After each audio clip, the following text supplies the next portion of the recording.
जय हिंद। नमस्कार दोस्तों, मैं धर्मराज कुमार अपने YouTube चैनल जीएस से प्रारंभ जीएस विद धर्म में आपका स्वागत करता हूं। और अपने बिहार पुलिस स्पेशल क्लास दोस्तों जो चला रहे हैं हम लोग, जिसमें क्या कर रहे हैं तो क्विक रिवीजन कर रहे हैं दोस्तों। किसका क्विक रिवीजन कर रहे हैं तो जीएस का निचोड़ का दोस्तों। मतलब कि जीएस में जितने भी दोस्तों सब्जेक्ट आते हैं, आपका हिस्ट्री हो, ज्योग्राफी हो, पॉलिटिकल साइंस हो, या आपका फिजिक्स केमिस्ट्री बायो हो दोस्तों, विविध हो, जिसमें हम लोग सभी तथ्यों को, बिहार स्पेशल, इन सभी चीज़ों को दोस्तों क्या करेंगे, हर एक चैप्टर वाइज देखेंगे दोस्तों, और किस तरीके से देखेंगे। अभी तक दोस्तों हम लोग काफ़ी मतलब कि सब्जेक्ट को कवर कर चुके हैं। अगर जिन बच्चों का सिलेबस कंप्लीट नहीं है या जिन बच्चों का सिलेबस कंप्लीट है, उनका दोस्तों क्विक तरीके से रिवीजन हो जाएगा। और जिस बच्चे का दोस्तों सिलेबस कंप्लीट नहीं है तो उनके लिए दोस्तों ये बेहद ज़रूरी है। और जिनको दोस्तों रिवीजन करना, उनके लिए भी बहुत ही दोस्तों रामबाण साबित होगा। तो पूरे क्लास को ईमानदारी से देखिएगा, क्योंकि हम अपने चैनल पर दोस्तों बिहार पुलिस को ही ध्यान में रख करके जितने भी क्लासेस चला रहे हैं, ये दो तरीके से चला रहे हैं। एक आपका जीएस का निचोड़ दोस्तों, और एक आपका क्या चल रहा है तो पीवाईक्यू चल रहा है दोस्तों, जिसमें हम उसमें भी आपको सब्जेक्ट वाइज और टॉपिक वाइज जो चला रहा है। जैसे मान लीजिए कि आपके राष्ट्रपति से कितने प्रश्न आते हैं, कैसे कैसे प्रश्न आते हैं ये दोस्तों। क्योंकि आपके लिए दोस्तों पीवाईक्यू करना अति आवश्यक है, क्योंकि आपको पता है कि बिहार सरकार के अंतर्गत ज़्यादातर जो भर्तियां आती हो बिहार पुलिस के अंतर्गत ही दोस्तों आती है। और जो ऑफिशियल जॉब जो तैयारी करते हैं बच्चे, वो बहुत ही रेयर केस में दोस्तों देखने के लिए मिलता है उनकी भर्तियाँ। तो अगर आप बिहार पुलिस में सिलेक्शन चाहते हैं दोस्तों, तो आपको दो काम अवश्य करना पड़ेगा दोस्तों। सबसे पहले आप सिलेबस पता कर लीजिए, सिलेबस क्या है क्या नहीं है। उसके बाद दोस्तों क्या है, उसका पीवाईक्यू देखिए, मतलब कि कैसा कैसा प्रश्न दोस्तों बिहार पुलिस के अंतर्गत पूछे जाते हैं। इससे क्या होगा दोस्तों, आप में एक क्या होगा, सोच विचार करने का दोस्तों तरीका पता चल जाएगा कि कैसे कैसे प्रश्न पूछ रहे हैं, किस तरह से हमको अध्ययन करना चाहिए दोस्तों।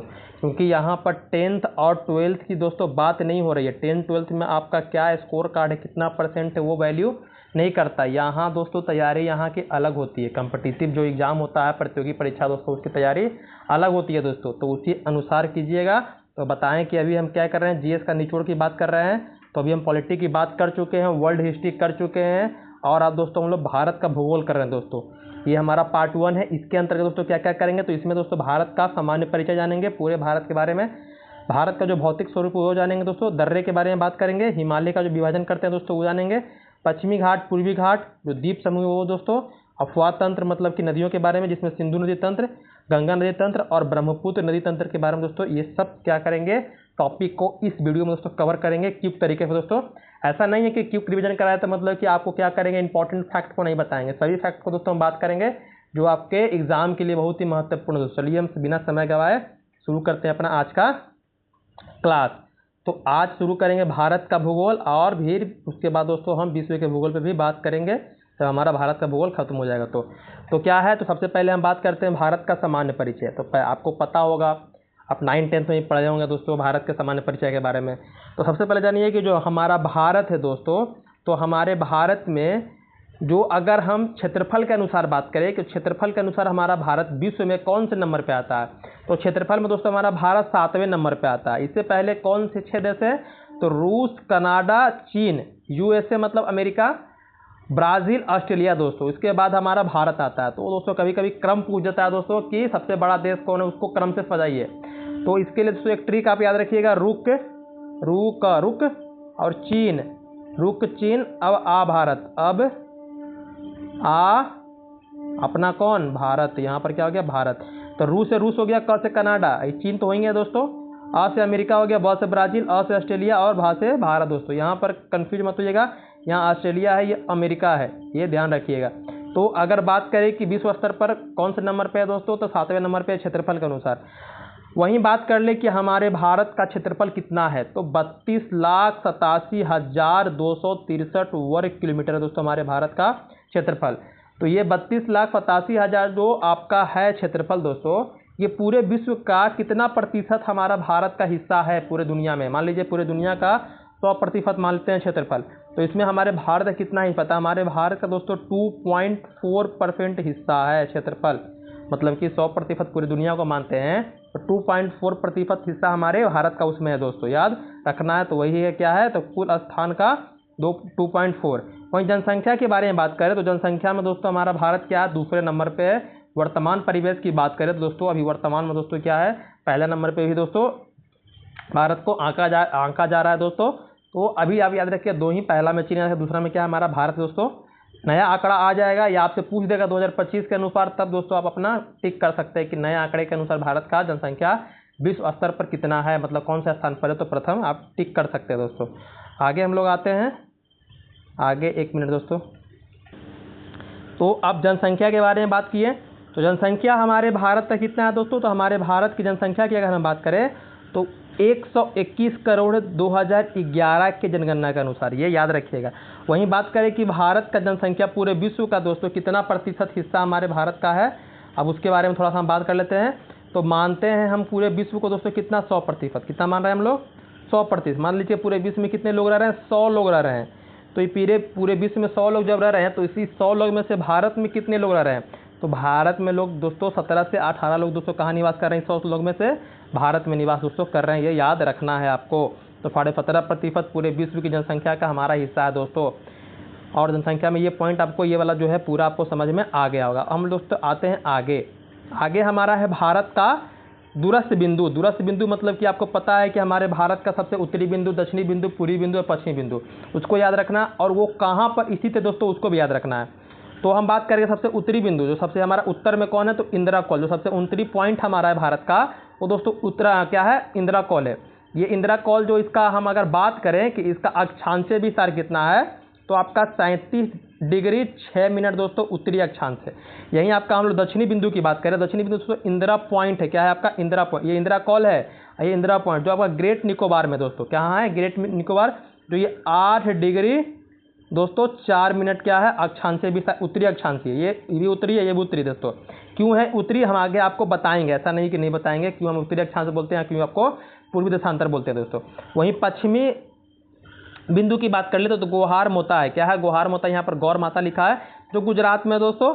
और पूर्वी जो बिंदु सबसे है भारत का, वो है दोस्तों किबितू, जो कहाँ आपका है, तो ये दोस्तों आपका अरुणाचल प्रदेश में, कहाँ है, तो अरुणाचल प्रदेश में। उम्मीद करते हैं आपको ये आ गया होगा। और जो ये अक्षांशीय देशांतरीय विस्तार, वो आगे आपको हम बता देते हैं, ताकि आप कन्फ्यूज दोस्तों ना हो। तो बाकी ये जो पॉइंट बताएं याद रखिएगा, क्या बताएं आपको कि सबसे उत्तरी बिंदु इंदिरा कॉल, सबसे दक्षिणी बिंदु इंदिरा पॉइंट। लेकिन अगर आपसे कभी प्रश्न पूछता है कि मुख्य भूमि, मुख्य भूमि मतलब जो दोस्तों क्या है, भारत की भूमि के अंतर्गत, ये जो भी है ये भी क्या है, भारत के अंतर्गत ही है। लेकिन दोस्तों ये क्या है, ये आपके बंगाल एक खाड़ी में पड़ता है, मतलब इसके भारत के स्थल से, स्थल भूमि से दोस्तों कोई संबंध नहीं है दोस्तों। भारत का इस पर क्या है, अपना अधिकार है, लेकिन भारत के जो मुख्य स्थल है दोस्तों, उससे संबंध नहीं है। तो अगर मुख्य भूमि से पूछ दे तो तमिलनाडु में दोस्तों आपका एक केप केमोरिन है, वहाँ पर कन्याकुमारी दोस्तों, वहाँ पर क्या है, भारत का दोस्तों मुख्य बिंदु बोल देगा। तो वहाँ पर केप केमोरिन जो है क्या है, हमारे भारत का सबसे दक्षिणतम बिंदु माना जाता है दोस्तों मुख्य भूमि से, ये भी पॉइंट याद रखिएगा। तो वहाँ से आपका अक्षांशीय विस्तार बदल जाता है दोस्तों। अब देखिए वही आपका है, अगर आपसे पूछ दे कि भारत का कौन से महाद्वीप में है, तो आपको पता है कि एशिया महाद्वीप में, कहाँ, एशिया महाद्वीप में। कौन से गोलार्ध में है, तो उत्तरी गोलार्ध में अक्षांश के अनुसार, और पूर्वी गोलार्ध में देशांतर के अनुसार। ये क्या है सर, हमको समझ नहीं आया। तो ये मान लीजिए क्या है आपका ग्लोब, क्या है ये ग्लोब, ये बीचों बीच जा रहा है कि आपका विषुवत रेखा, क्या जा रहा है, विषुवत रेखा। और ये मान लीजिए कि अक्षांश है, जो 0 डिग्री होता है वही अक्षांश को हम बोलते हैं, जो लेटा हुआ है दोस्तों उसको अक्षांश बोलते हैं, जो खड़ा हो क्या आपका देशांतर है। तो दोस्तों यहाँ पर मान लीजिए क्या है, 0 डिग्री आपका देशांतर रेखा है। तो यहाँ पर आपका भारत है, कहाँ, यहाँ पर आपका भारत है। तो अक्षांश के हिसाब से देखिएगा तो ये दोस्तों क्या है, उत्तर में है, और देशांतर के हिसाब से देखिएगा तो क्या है दोस्तों, पूरब में है। अब बात है सर उत्तरी गोलार्ध, अब पूर्वी दक्षिणी गोलार्ध क्या होता है, तो ये पूरा क्या है दोस्तों, गोला है। जो पृथ्वी क्या है, जो ग्लोब एक ऐसा गोला है, उसको क्या कर रहा है, ये अक्षांश से दोस्तों बांटने का काम कर रहा है। ये दोनों क्या कर रहा है, बांटने का काम कर रहा है। तो आधा आधा भाग में बट गया, इसलिए इसको गोलार्ध बोलते हैं, गोला का आधा भाग, तो इसीलिए क्या हो गया, गोलार्ध हो गया। तो अक्षांश से क्या है दोस्तों उत्तरी गोलार्ध में, और देशांतर से क्या है, पूर्वी देशांतर में। तो उम्मीद करते हैं ये पॉइंट आपको समझ में आ गया होगा भारत की स्थिति। तो यही दोस्तों क्या अक्षांशीय और देशांतरीय विस्तार। कभी आपसे पूछ दे अक्षांशीय देशांतरीय विस्तार के बारे में, तो दोस्तों कन्फ्यूज मत होइएगा आप। आगे है कि इसकी आकृति कैसी है अपनी भारत की, तो चतुष्कोणीय। भारत का जब मैप देखिएगा तो दोस्तों क्या है, इस तरह से आपका बना हुआ दिखता है, इस तरह से ऐसे ऐसे ऐसे बना रहता है। तो क्या है, चतुष्कोणीय दोस्तों। क्षेत्रफल बता दिए थे 32,085 हैं, 32,85,263 वर्ग किलोमीटर भारत का क्षेत्रफल है, जो पूरे विश्व का 2.4% दोस्तों क्या है, हमारे भारत का हिस्सा है। आगे हम लोग बात करते हैं भारत की सीमा रेखा के बारे में, मतलब कि भारत की जो सीमा रेखा की लंबाई है उसके बारे में। तो स्थलीय सीमा की बात करें दोस्तों, तो कुल स्थल की बात करें तो 15,200 किलोमीटर, कितना है, 15,200 किलोमीटर। और वहीं समुद्र तट की लंबाई के बारे में बात करें तो कुल समुद्र तट के बारे में बात करें तो 7,516 किलोमीटर है। लेकिन वहीं हम लोग बात कर ले कि मुख्य भूमि का जो मुख्य तटीय भूमि है दोस्तों, हमारा मुख्य तटीय करने का मतलब उसमें हम अंडमान निकोबार और लक्षद्वीप को दोस्तों शामिल नहीं करेंगे। जो हमारे भारत का हिस्सा जो देखते हैं, ये वाला हिस्सा देखते हैं आप लोग, ये वाला हिस्सा जो हमारे भारत का है, तो ये क्या है, मुख्य तट है। क्या दोस्तों, मुख्य तटीय है, जो 9 राज्य है। तो उसकी बात कर ले तो कितनी इसकी लंबाई है, तो इसका दोस्तों 6100 किलोमीटर दोस्तों क्या इसकी लंबाई। उसी में अंडमान निकोबार और हम लोग लक्षद्वीप को जोड़ेंगे दोस्तों, तब जाकर के आपका जुड़ता है कितना, आपका ये 7516.6 किलोमीटर दोस्तों। ये भी याद रखना है आपको। तो उम्मीद करते हैं ये पॉइंट आपको याद आ गया होगा। अब आते हैं हम लोग अपने भारत का, जो भारत का अक्षांशीय भी था, देशांतरीय भी था। सबको बताएं, अभी समझाएं हम कि हमारा भारत है, ये आपका अक्षांश, ये आपका देशांतर, यहाँ आपका भारत है। तो ये अक्षांश भारत की जो विस्तार है, जैसे मान लीजिए यहाँ पर आपका ये भारत है, तो जो आपका भारत का अक्षांशीय विस्तार है सबसे दक्षिणतम सबसे उत्तरी बिंदु, और यहाँ से आपका जो पूर्वी की बात करें तो पूर्वी देशांतर के अनुसार ये और ये इसके बिंदु के बीच का जो हमारा भारत का विस्तार है उसके बारे में। तो भारत का अक्षांशीय विस्तार के बारे में बात करें तो सबसे दक्षिणतम बिंदु क्या बताया था आपको, अंडमान निकोबार में जो ग्रेट निकोबार है, वहाँ पर आपका 8 डिग्री 4 मिनट पे दोस्तों उत्तरी अक्षांश में दोस्तों आपका इंदिरा पॉइंट क्या है, स्थित है। वहीं सबसे क्या बोलेंगे, सबसे जो उत्तरी पॉइंट बताए थे 37 डिग्री 6 मिनट उत्तरी अक्षांश दोस्तों, जो इंदिरा कॉल है। अब कभी कभी बच्चे क्या होते हैं, कन्फ्यूज जाते हैं कि सर ये तो दक्षिण में, तो दक्षिण क्यों नहीं लिखे हैं। ये तो समझ है कि उत्तर में तो उत्तर लिखे हैं, लेकिन ये जो आपका पॉइंट है दक्षिण में, दक्षिण क्यों नहीं लिखे हैं, क्योंकि अंडमान निकोबार दक्षिण में है। तो भैया अंडमान निकोबार दक्षिण में है, लेकिन हम लोग अपने भारत की स्थिति के बारे में बात कर रहे हैं। और वो भी किससे बात कर रहे हैं, तो जो ग्लोब पर जो अक्षांश देशांतर है ना, उसके अनुसार बात कर रहे हैं। तो आपको बताएं हम कि भारत का जो स्थिति हमारा है दोस्तों, वो क्या है, तो वो उत्तरी अक्षांश में पड़ रहा है। तो इसीलिए क्या कर रहे हैं, हम पूरे भारत को उत्तर में मान रहे हैं, और ये पूर्वी देशांतर में पड़ रहा है, इसलिए पूरे भारत को हम लोग पूर्व में मानेंगे। तो जब भी आपको अक्षांश देशांतर लिखना होगा ना, तो पूरा देशांतर पूरा पूरब में हो जाएगा, अक्षांश आपका उत्तर में लिखिएगा। ये नहीं कि या आधा उत्तर आधा पूरब, इसको मत कर दीजिएगा ये दक्षिण है ये पूरब, ऐसा है दोस्तों नहीं होता है। बहुत सारे बच्चे जो शुरू पढ़ते हैं तो उसको थोड़ा परेशानी होता है, तो ये परेशानी अपनी दूर कर लीजिएगा। वहीं देशांतर के बारे में बात कर ले तो सबसे पूर्वी देशांतर के बारे में बात करें तो 68 डिग्री 60 मिनट दोस्तों, जो आपका गुजरात में है, जो गोहारमुता के बारे में बताए थे, और 95 डिग्री से लेकर के 25 मिनट दोस्तों पूर्वी देशांतर के बीच में है दोस्तों। तो मतलब यहाँ से लेकर के यहाँ तक हमारा भारत क्या दोस्तों विस्तार है पूर्वी देशांतर में। और उत्तरी आपका जो अक्षांश के बारे में बात की, उत्तरी अक्षांश, तो 8 डिग्री से लेकर के 37 डिग्री। तो यहाँ पर गौर कीजिएगा कि दोनों का अंतर देखिएगा ना, यहाँ भी लगभग आपको 30 डिग्री का अंतर आएगा, यहाँ भी लगभग 30 डिग्री का अंतर आएगा, यहाँ भी अब लगभग 30 डिग्री का अंतर आएगा दोस्तों। तो 30 डिग्री का अंतर आने से क्या होता है कि कभी कभी प्रश्न पूछ जाता है कि जो अरुणाचल प्रदेश है और गुजरात में है, उसमें दोस्तों कितने घंटे का अंतर है और कारण क्या है। तो कारण दोस्तों उसका क्या है, देशांतरीय विस्तार। क्योंकि अरुणाचल प्रदेश और जो गुजरात है उसमें जो देशांतर का जो अंतर है वो 30 डिग्री का, और हमें पता है कि 1 डिग्री देशांतर बराबर 4 मिनट होता है। तो 30 डिग्री बराबर कितना हो जाएगा दोस्तों, तो 120 मिनट कितना घंटा हो गया, तो 2 घंटा का दोस्तों अंतर होता है इनके समय में। मान लीजिए कि अगर आपका 6 बजे सूर्योदय होता है कहाँ, आपका ये अरुणाचल में, तो 8 बजे दोस्तों कहाँ दिखेगा आपको, वो आपको दिखेगा गुजरात में दोस्तों। इस तरह से आपको इसका फर्क पड़ता है। वहीं बात करते हैं भारत के बारे में कि इसका उत्तर से दक्षिण का जो लंबाई है, जैसे मान लीजिए कि हमारा भारत है, तो ये उत्तर से दक्षिण की लंबाई और पूरब से पश्चिम की लंबाई दोस्तों कितनी है। तो उत्तर दक्षिण की लंबाई आपको पता है, भारत का नक्शा देखिएगा तो सबसे लंबा क्या उत्तर से दक्षिण है, तो ये 32-14 किलोमीटर है। आप पूरब से पश्चिम बोलेगा तो 29-33, याद रखिएगा 32-14 29-33, 32-14 29-33, तो 4 बार बोल दीजिएगा, आपको याद हो जाएगा। फिर इसके बाद दोस्तों आते हैं हम लोग आगे बात करते हैं कर्क रेखा के बारे में। क्योंकि आपको पता है कि हमारे भारत से दोस्तों क्या होता है, एक रेखा गुजरती है, काल्पनिक रेखा ही है जो हमारे भारत के मध्य से गुजरती है, भारत के मध्य से गुजरती है, जिससे 23.5 डिग्री उत्तरी अक्षांश को कहते हैं दोस्तों हम लोग कर्क रेखा। अगर आपसे पूछे कर्क रेखा क्या है, तो 23.5 डिग्री उत्तरी अक्षांश को कर्क रेखा कहते हैं, और 23.5 डिग्री दक्षिणी अक्षांश को हम लोग मकर रेखा कहते हैं, और 0 डिग्री अक्षांश को दोस्तों क्या करते हैं हम लोग, विषुवत रेखा कहते हैं दोस्तों। तो ये कर्क रेखा दोस्तों एकमात्र रेखा जो हमारे भारत के मध्य से गुजरती है, और इसी कर्क रेखा को 2 बार हमारी एक भारत की नदी काटती है दोस्तों, कौन है वो, माही। क्या दोस्तों, ये माही, ये भी आपको याद रखना है। अब बात करते हैं कि हमारे भारत के मध्य से गुजरती है, और ये भारत के जब मध्य से गुजरती है दोस्तों तो ये 8 राज्यों से होकर गुजरती है। कभी कभी आपसे ये प्रश्न पूछ जाता है कि कौन कौन से राज्य से हमारी कर्क रेखा गुजरती है। तो दोस्तों ये गुजरात से प्रवेश करती है, राजस्थान का छोटा सा भाग दोस्तों टच करती है, फिर मध्य प्रदेश, छत्तीसगढ़, झारखंड, पश्चिम बंगाल, त्रिपुरा और मिजोरम दोस्तों होकर के बाहर से, भारत से बाहर होकर कहाँ चल जाती है दोस्तों आपका, तो म्यांमार तो चली जाती है, याद रखिएगा। तो जो ये आपका झारखंड जब पार करती है तो आती है कहाँ, पश्चिम बंगाल। पश्चिम बंगाल के बाद में बीच में आपका बांग्लादेश पड़ता है। तो बांग्लादेश के बाद त्रिपुरा, त्रिपुरा से दोस्तों मिजोरम होते हुए अब जाता है कहाँ, म्यांमार। तो ये 8 जो राज्य है वो लाइन से याद रखना है, पूरब से पश्चिम, पश्चिम से पूरब। तो ये क्या है, पश्चिम से पूरब है दोस्तों। और पूरब से पश्चिम बोलेगा तो उल्टा आ जाइएगा। तो ये कभी कभी पूछता है, और कभी कभी यही पूछता है कि जो आपका ये कर्क रेखा है तो कौन सा राज्य कर्क रेखा के उत्तर में है। कभी कभी बिहार को देता ऑप्शन में, तो बिहार जो राज्य है दोस्तों हमारे कर्क रेखा क्या है, उत्तर में है। कर्क रेखा के उत्तर में क्या है आपका, बिहार। ये कब पता चलेगा, तो जब बिहार मतलब कि भारत का उसको मैप देखिएगा। भारत का मैप भी हम उसमें रखे हैं। तो चलिए हम बात करेंगे आगे। अब आगे है कि ग्रीनविच माध्य समय, मतलब जिसको जीएमटी बोलते हैं, ग्रीनविच मेरिडियन टाइम दोस्तों, जो हमारे भारत का जो टाइम जोन है उससे दोस्तों क्या है, 5.5 घंटा आगे हम लोग हैं। जीएमटी से क्या है दोस्तों, हम लोग 5.5 घंटा आगे हैं। क्यों हम लोग 5.5 घंटा आगे हैं सर, तो आपको बता दें कि हमारे भारत का मानक समय दोस्तों कहाँ से लिया गया, मतलब कहाँ, मतलब कौन सा देशांतरी विस्तार से लिए गए हैं, हम लोग काउंट करते हैं। तो 82 डिग्री जो दोस्तों है ना देशांतर, पूर्वी देशांतर, क्योंकि हमारा भारत क्या है, पूर्वी देशांतर में है। तो यहाँ से हम लोग क्या है दोस्तों, टाइम जोन गिना जाता है। तो आपको बताएं कि 1 डिग्री में कितना होता है दोस्तों, 1 डिग्री में होता है 4 मिनट। तो 82 का निकालिएगा तो कितना आ जाएगा, 5.5 घंटा आ जाएगा। अब ये आगे क्यों है, तो क्योंकि बता देते हैं आपको कि मान लीजिए कि ये आपका क्या है दोस्तों, ये जीएमटी है, क्या है, जीएमटी लाइन है। तो जीएमटी के पूरब में जाइएगा ना तो यहाँ पर क्या होगा, समय बढ़ेगा, और जीएमटी के पश्चिम में तो क्या होगा, समय दोस्तों घटेगा। तो जीएमटी मान लीजिए 0 डिग्री यहाँ पर मान लेते हैं, जीएमटी क्या है 0 डिग्री, और हमारा भारत क्या है 82 डिग्री है। तो बता दें कि 82 में कितना घंटा निकलेगा है, तो 5.5 घंटा दोस्तों निकलता है। तो इस तरह से क्या है 5.5 घंटा आ गया। यही 82 डिग्री पश्चिम में रहेगा ना, इधर जीएमटी के पीछे, तो क्या होगा, ये जीएमटी से 5 घंटा दोस्तों पीछे हो जाएगा। ये भी बात आप याद रखिएगा।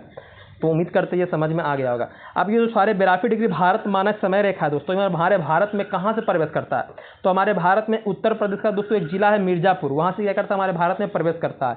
और कितने राज्यों से होकर जाता है दोस्तों, तो ये 5 राज्यों से होकर जाता है। 3 गो प्रदेश है, कौन कौन प्रदेश, तो आंध्र प्रदेश, उत्तर प्रदेश और कौन, मध्य प्रदेश। तो उत्तर प्रदेश, मध्य प्रदेश और आंध्र प्रदेश, और बाकी छत्तीसगढ़, उड़ीसा दोस्तों, इसको याद रखना है आपको। पहले आपका उत्तर प्रदेश, मध्य प्रदेश, छत्तीसगढ़, उड़ीसा और आंध्र प्रदेश, तो इस तरह से याद रखिएगा। और गुजरात एवं अरुणाचल प्रदेश के स्थानीय समय में बता दिए 2 घंटे का अंतर है, क्योंकि 30 डिग्री का दोस्तों उनके बीच में देशांतर का अंतर है दोस्तों। अब आते हैं आगे भारत के पड़ोसी देश के बारे में हम लोग बात करते हैं, क्योंकि आपको पता है कि भारत के पड़ोसी देश कौन कौन है, चीन, पाकिस्तान, ये सब है। तो यहाँ से प्रश्न पूछ जाता है कि भारत के किस पड़ोसी देश का कौन सी सीमा रेखा है, कि भारत पाकिस्तान के बीच में, भारत चीन के बीच में, भारत बांग्लादेश के बीच में कौन सी सीमा रेखा है, और किस पड़ोसी देश के साथ हमारे भारत की सबसे लंबी स्थलीय सीमा, इस तरह से आपके प्रश्न बनते हैं। और कौन सा राज्य किस मतलब कि सीमा साझा नहीं करता, मान लीजिए पाकिस्तान से कौन सा राज्य सीमा साझा नहीं करता, इस तरह से ऑड कभी कभी छांटने के लिए देता है। तो वो कौन कौन से पड़ोसी राज्य है जिससे हम स्थलीय सीमा साझा करते हैं, उसका हम आपको ट्रिक बताते हैं। जैसे आप पढ़े होंगे, ट्रिक पढ़ नहीं पढ़े होंगे तो सुन लीजिए। बचपन में हम लोग याद रखते थे, बचपन में BA, बचपन में क्या BA।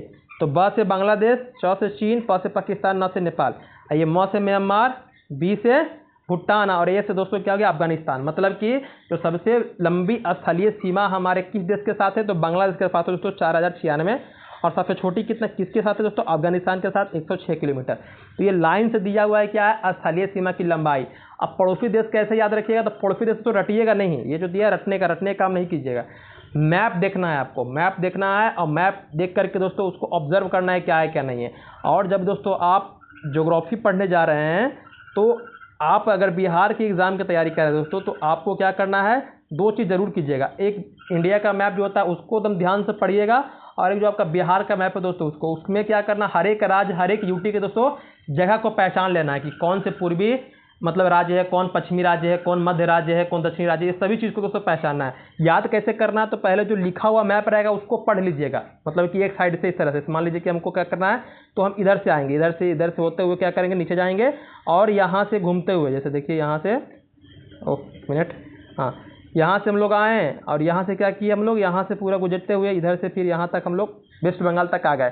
तो इतने सारे राज्यों को क्या किया दोस्तों हम लोग याद कर लिए। तो कैसे देखिए यहाँ पर हम आएंगे, कैसे याद करना है, तो लद्दाख जम्मू कश्मीर, लद्दाख जम्मू कश्मीर आइएगा, पंजाब आइएगा, उसके बाद आ जाएगा राजस्थान, उसके बाद नीचे गुजरात है, फिर आपका महाराष्ट्र है, फिर गोवा है, कर्नाटक है, केरल है, तमिलनाडु है, आंध्र प्रदेश है, उड़ीसा है, और वेस्ट बंगाल है। तो इस तरह से क्या कीजिएगा, आप याद कर लीजिएगा। फिर दोस्तों इधर से आइएगा, क्या आएगा, इधर से आइएगा, जो पूर्वोत्तर राज्य है ना 7 सिस्टर्स, उसको बाद में याद कीजिएगा, बाकी पहले बीच का याद कर लीजिएगा। तो इस तरह से याद करने के बाद फिर एक पॉलिटिकल मैप आता है खाली ब्लैंक वाला, इसी तरह से आपका रहेगा। तो उसमें क्या कीजिएगा, भरिएगा कि कौन कौन सा जो राज्य यूटी है उसका स्थान कहाँ है। तो इस तरह से प्रैक्टिस कीजिएगा तो आपको दोस्तों याद हो जाएगा।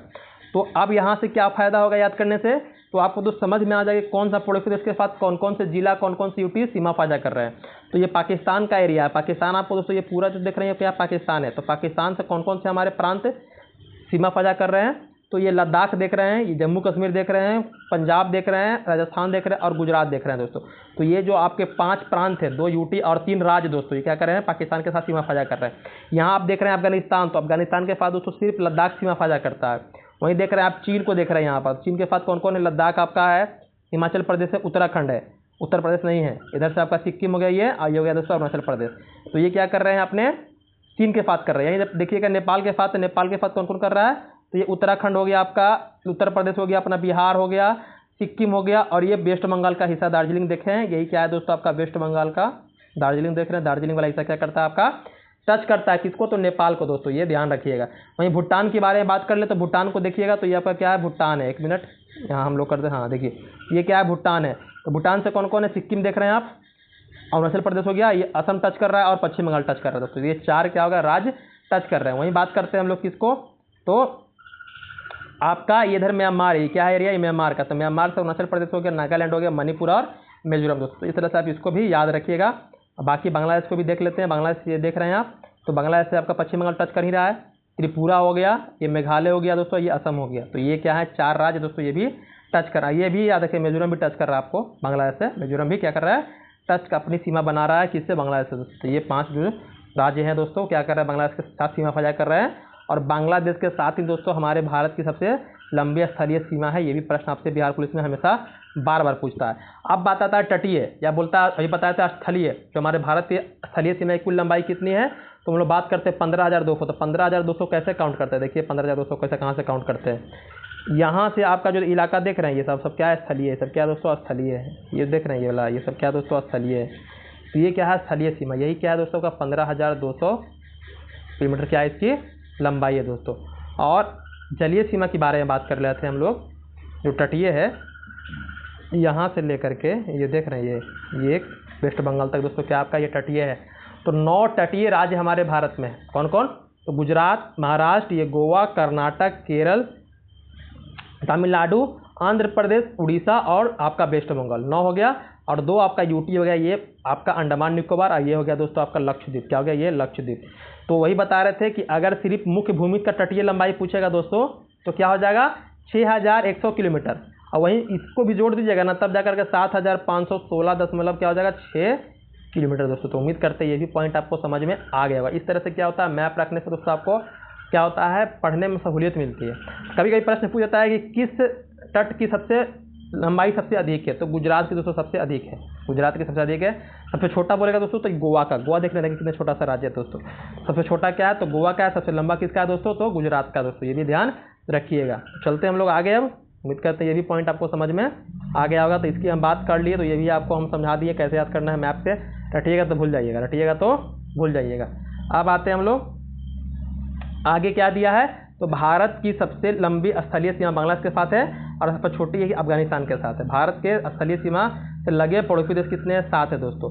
रेड क्लिफ के बारे में पता है, भारत पाकिस्तान जब हमारा देश आज़ाद हुआ था उसी समय दोस्तों क्या होता है, इसका निर्माण हुआ था। मैकमोहन रेखा बोलेगा तो भारत चीन, और डूरंड रेखा बोलेगा तो भारत और अफगानिस्तान के बीच में दोस्तों ये जो 1896 में खींचा गया था। अभी दोस्तों ये पाकिस्तान और अफगानिस्तान के बीच में, लेकिन फिर भी अगर पूछ देगा तो आप क्या टिक कीजिएगा, भारत और अफगानिस्तान दोस्तों टिक कर सकते हैं अगर पूछा क्वेश्चन तो। आगे दिया है, आगे क्या दिया आपको कि दक्षिण में समुद्र पार भारत के 2 पड़ोसी देश, दक्षिण में बोलेगा समुद्र पार 2 पड़ोसी देश कौन कौन है आपके, तो दोस्तों आपके एक श्रीलंका देख ही रहे हैं, लटका हुआ है भारत के दक्षिण में, और एक मालदीव दोस्तों जो आपके क्या है, ये जो लक्षद्वीप है उसके दक्षिण में है। भारत और श्रीलंका के बीच में एक स्थित जल संधि दोस्तों, इसका नाम है पाक जल संधि दोस्तों। मन्नार की खाड़ी या बंगाली खाड़ी के मध्य में स्थित है ये पाक जल संधि। कहाँ कहाँ है, तो मन्नार की खाड़ी हो गया और बंगाली खाड़ी के मध्य में दोस्तों ये स्थित है। तो उम्मीद करते हैं इतने सारे आपके क्या सामान्य परिचय भारत के में आपको समझ में आए होंगे। अब हम लोग चलते हैं आगे, भारत का जो भौतिक स्वरूप है उसके बारे में बात करते हैं। जो हमारा भारत का भौतिक विभाजन उसके बारे में बात करेंगे। तो क्या क्या हमको पढ़ना है, तो भारत का भौतिक जो स्वरूप है दोस्तों उसमें हम लोग क्या करते हैं, उत्तर एवं उत्तर पूर्व के पर्वतीय क्षेत्र, जिसमें हम लोग हिमालय पर्वत के बारे में और जो अन्य पर्वत उसके बारे में पढ़ते हैं।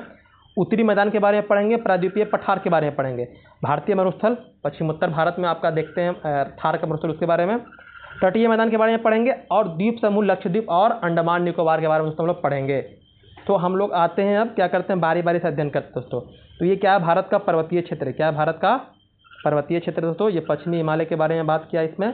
तो देख रहे हैं कि भारत का जो उत्तरी भाग है आपका, उत्तर पूर्वी या बोलिए उत्तरी भाग ही बोलिए, तो उत्तर में क्या है आपको यहाँ से देखने के लिए क्या मिलता है, हिमालय पर्वत दोस्तों देखने के लिए मिलता है, क्योंकि हमारा भारत क्या उत्तर में दोस्तों हिमालय पर्वत से घिरा हुआ है दोस्तों। तो हिमालय पर्वत में अलग अलग प्रकार की पर्वत श्रेणियाँ हैं दोस्तों, बहुत सारी चीज़ आपको देखने के लिए वहाँ पर मिलेंगे। तो चलिए हम लोग बात करते हैं हिमालय पर्वत के बारे में। तो यहाँ पर सबसे पहले बात करेंगे हिमालय पर्वत श्रेणी के बारे में। तो हिमालय पर्वत श्रेणी, तो हिमालय पर्वत श्रेणी भारत के उत्तर में स्थित है। आप देख लिए, ये नवीन वलित पर्वत है। नवीन वलित पर्वत मतलब दोस्तों दो तरह के पर्वत होते हैं। एक होते हैं भ्रंशोत पर्वत, मतलब कि अवशिष्ट पर्वत जिसका निर्माण बहुत साल पहले हुआ दोस्तों, लाखों करोड़ों साल पहले हुआ। और जिसका वलित पर्वत हो गया मतलब कि जो क्या हो दोस्तों, आपको हाल फिलहाल मतलब ये नहीं सोचिए कि 2-4 साल में हुआ है, उसमें दोस्तों हज़ारों साल लगा है निर्माण होने में। तो ये क्या है आपका जो हिमालय पर्वत है, क्या है, एक नवीन वलित पर्वत है, याद रखिएगा। और उसके बाद हम लोग बात करते हैं, ये सिंधु से ब्रह्मपुत्र तक फैला हुआ है। नदी के हिसाब से बांट के हिमालय पर्वत को दोस्तों पढ़ेंगे। विश्व की सबसे ऊंची पर्वत श्रेणी है आपका हिमालय पर्वत। लंबाई के बारे में बात करें 2400 किलोमीटर है।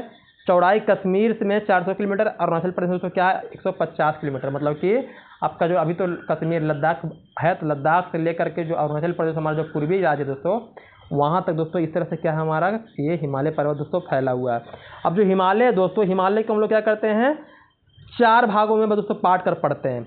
उत्तर से दक्षिण के बारे में, उत्तर से मतलब इस तरह से ऐसे करके उत्तर से दक्षिण से क्या करते हैं हम लोग हिमालय के 4 भागों में बांटते हैं। पहला है दोस्तों ट्रांस हिमालय, जिसको हम लोग बाहरी हिमालय भी कहते हैं दोस्तों। क्या कहते हैं, बाहरी हिमालय जो सबसे प्राचीन हिमालय दोस्तों क्या है, हिमालय का जो चारों भाग है उसमें सबसे प्राचीन दोस्तों ट्रांस हिमालय है। महान हिमालय जिसको हम लोग बेहद हिमालय के नाम पर जानते हैं।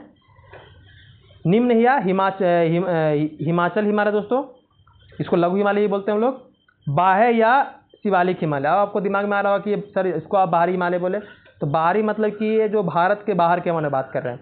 ऐसे बाह्य हिमालय बोले तो शिवालिक को बोलिएगा, या पाद हिमालय बोले शिवालिक को बोलिएगा। बिहार का कुछ हिस्सा दोस्तों इसी से टच करता है आपका शिवालिक से दोस्तों, क्योंकि नेपाल को ये टच करता है शिवालिक। तो ये 4 भाग याद रखिएगा। हिमालय का प्रकार कितने हैं, मतलब कितने भाग में बांटा, 4 भाग हैं। ट्रांस हिमालय, महान हिमालय, निम्न या हिमाचल, या आपका बाह्य या शिवालिक हिमालय। तो इसको पाद हिमालय हम लोग कहते हैं। तो इस तरह से क्या है, अब इसको बारी बारी से देखते हैं। तो पहले बात करेंगे ट्रांस हिमालय के बारे में। ट्रांस हिमालय या इसको तिब्बत हिमालय से हम लोग कहते हैं।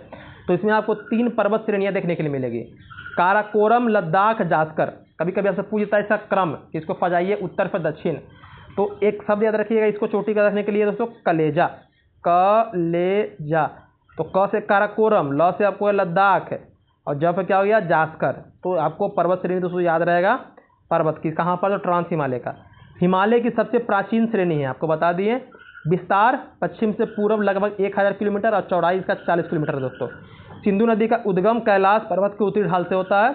विश्व की दूसरी तथा भारत की सबसे ऊंची चोटी जो केटू है दोस्तों, जिसको हम लोग गॉडविन ऑफ्टिन के नाम पर जानते हैं दोस्तों, ये ट्रांस हिमालय में ही दोस्तों स्थित है। ट्रांस हिमालय का एक पर्वत श्रेणी है आपका काराकोरम दोस्तों, इसी में क्या है आपका ये गॉडविन ऑफ्टिन दोस्तों स्थित है। तो उम्मीद करते हैं आपको इतनी सारी बातें दोस्तों समझ में आ गई होगी। अब आते हैं हम लोग आगे है महान हिमालय।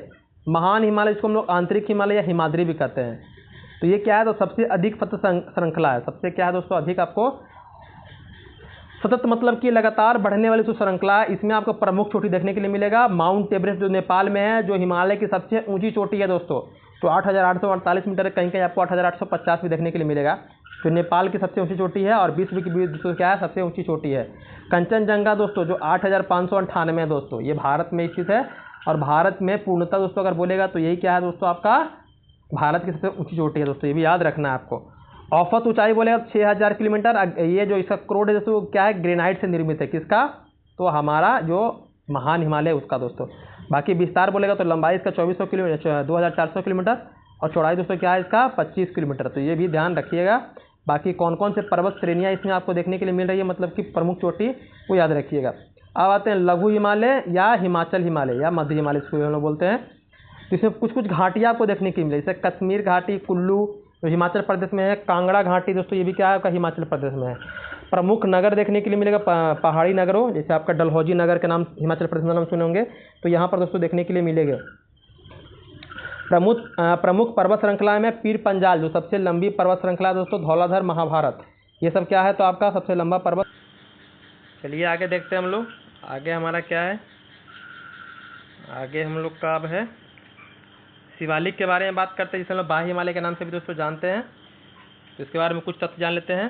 तो जो बाह्य या शिवालिक हिमालय दोस्तों, ये क्या है, इसका निर्माण नदियों द्वारा लाए गए अवसाद से हुआ। अवसाद मतलब जो नदियाँ जब आती है अपने मार्ग में दोस्तों बहते हुए, तो अपने साथ बहुत सारे गाद लाती है, उनके द्वारा जो अपशिष्ट मिट्टी हो गया, कंकड़ पत्थर हो गया दोस्तों, उसको ही बहा करके लाती है। तो इससे क्या हुआ, इसका निर्माण दोस्तों हुआ है। अगर बात करें इसकी ऊंचाई दोस्तों 900 से लेकर 1100 मीटर है, चौड़ाई 10 से लेकर 50 किलोमीटर दोस्तों। हिमालय की सबसे बाह्य श्रृंखला है, मतलब सबसे बाहरी हिमालय इसी को बोलते हैं। दून, लघु हिमालय एवं शिवालिक हिमालय के बीच स्थित लंबवत घाटी को दोस्तों क्या बोलते हैं, दून। अगर आपसे बोलेगा दून घाटी कहाँ है, तो दोस्तों आपको ये शिवालिक में मिलता है। प्रसिद्ध दून घाटी, जिसमें देहरादून, कोटली दून और पाटली दून, इसी से मतलब दून घाटी होने के कारण दोस्तों इसका नाम इस पर रखा गया, देहरादून, जो उत्तराखंड की राजधानी है दोस्तों। बाकी अब हम लोग देखते हैं पूर्वी हिमालय के बारे में। पूर्वी हिमालय में देखिए ये क्या है दोस्तों, पर्वत श्रृंखला है जो अलग अलग राज्यों में दोस्तों आपको देखने के लिए मिलता है। माउंट एवरेस्ट देखें, कंचनजंगा देख लीजिए, नेपाल, सब नेपाल में आपको देखने के लिए मिलता है। ये सिक्किम में कंचनजंगा है दोस्तों आपका।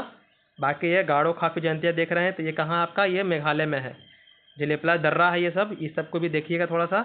पटकाई बूम, ये नागा पहाड़ी, ये आपका नागालैंड में। पटकाई बूम आपका अरुणाचल प्रदेश में दोस्तों। ये मेजू पहाड़ी जो आपका मेजू श्रेणी मिजोरम में दोस्तों। तो इस तरह से भी आप इसको याद रखिएगा। अब दोस्तों हम आते हैं आगे, कुछ घाटी के बारे में बात करते हैं। कुछ घाटी, पहले हिमालय का जो हम लोग उत्तर से दक्षिण हम लोग क्या किए, विभाजित किए। अब क्या करते हैं दोस्तों, हिमालय को दोस्तों पूरब से पश्चिम या पश्चिम से पूरब क्या करते हैं, विभाजित करते हैं। तो कैसे, देखिए मान लीजिए कि हिमालय पर्वत है, क्या है ये हिमालय पर्वत है। अब क्या कर रहे हैं, इसको हम लोग बांट रहे हैं, क्या कर रहे हैं, इसको हम लोग पश्चिम से लेकर पूरब तक बांट रहे हैं। तो यहाँ सिंधु नदी है, यहाँ सतलज है, यहाँ काली है, ये तीस्ता है, और ये दोस्तों क्या है, ब्रह्मपुत्र नदी है। तो सिंधु से अगर सतलज बोलेगा दोस्तों, सिंधु सतलज के बीच का जो हिमालय का भाग है उसको बोलते हैं पंजाब हिमालय। क्या बोलते हैं, पंजाब हिमालय। और यहाँ सतलज से लेकर के काली के बीच का जो नदी है दोस्तों, उसको बोलते हैं कुमायूं हिमालय। क्या बोलते हैं इसको, कुमायूं हिमालय बोलते हैं, याद रखिएगा। उसके बाद बोलेगा कि ये आपका काली से लेकर तीस्ता तक, इसके बीच में जो हिमालय पड़ता है इसको बोलते हैं नेपाल हिमालय। और जो ये तीस्ता से लेकर के ब्रह्मपुत्र नदी है, यहाँ के बीच में जो हिमालय दोस्तों क्या बोलते हैं उसको, ब्रह्मपुत्र हिमालय। तो याद रखिएगा, लाइन से नदी का नाम याद रखिएगा, सिंधु, सतलज, काली, तीस्ता, ब्रह्मपुत्र। तो दोस्तों आप आसानी से क्या कर सकते हैं, विभाजित कर सकते हैं। वही दिया है आपको यहाँ पर दोस्तों, याद रखिएगा। कुल मिलाकर के दोस्तों आपका यही याद रख, ये लंबाई तो बहुत रेयर केस में पूछता है, हमेशा आपसे यही पूछता है कि पंजाब हिमालय कहते हैं, या पंजाब हिमालय क्या है, तो सिंधु और सतलज नदी के बीच, तो इस तरह से दिया रहता है। तो आप इसको भी याद रखिएगा, जैसे बताएं आपको उस तरह से।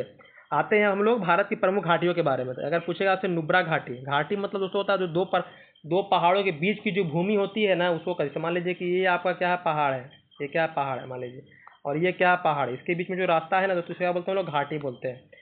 तो नुब्रा और मारखा, ये दोस्तों लद्दाख में, कुल्लू, कांगड़ा, चंबा, सांगला, लाहौल स्पीति, पिन वैली दोस्तों, ये क्या है आपका, हिमाचल प्रदेश में सबसे महत्वपूर्ण आपका पिन वैली है दोस्तों, जो आपसे पूछता है। पिन वैली नेशनल पार्क भी है दोस्तों, याद रखिएगा, जो हिमाचल प्रदेश में है।